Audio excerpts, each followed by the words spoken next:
আপনি কি রান্তাছেন?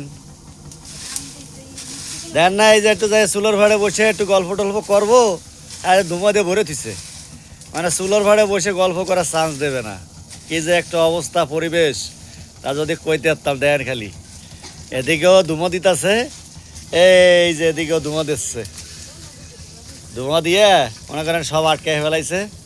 হ্যাঁ, গল্প টল্প করান যাবে না, মানে চান্স দেওয়া যাবে না, বুঝছেন?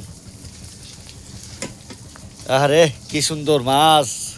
রোজার দিন তো কিছু কইলাম না, রোজার দিন না হলে তো মনে করেন চারটে লাইতাম। দেখছেন, দেখেন আপনারা অসাধারণ দৃশ্য। গ্রামের বাড়িতে গ্রামের লাকড়ির চুলায় রান্না হয়। এই লাকড়ির চুলার খাবারের কিন্তু অনেক টেস্ট। আপনারা যদি খেয়ে না থাকেন কখনো, যারা শহরে থাকেন তারা চলে আসবেন, আপনাদের দাওয়াত। আপনাদের এই সুন্দর লাকড়ির চুলায় রান্না করে খাবার খাওয়ানো হবে। আপনি এই টেস্ট কিন্তু ভুলতে পারবেন না।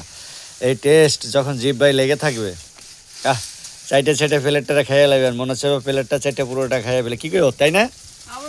আচ্ছা, যাই হোক, এই আমাদের বন্ধুদের উদ্দেশ্যে কিছু বলে দাও। বন্ধুরা কি আসবে নাকি? কি রান্না হচ্ছে একটু ভালো করে দেখা দাও। ছোট ছোট বাইলা মাছ, এটা কাছে এনে দেখো, মাছগুলো দেখো। এই যে এখানে 10 টাকার মাছ, এই মাছগুলো 10 টাকা দিয়ে কিনছে। আর ঢাকা শহরে এই মাছগুলো কিনতে গেলে 300-400 টাকা লাগছে, বুঝছেন? আর এটা তো হয়তো অনেকেই চেনে এই যে না। শাক উঠাই নিয়ে এসে খেতের তে, বুঝছেন? ওই আগানে বাগানে অলিতে গলিতে থাকে, এটি উঠাই নিয়ে এসে। এটির টেস্ট আলাদা কিন্তু।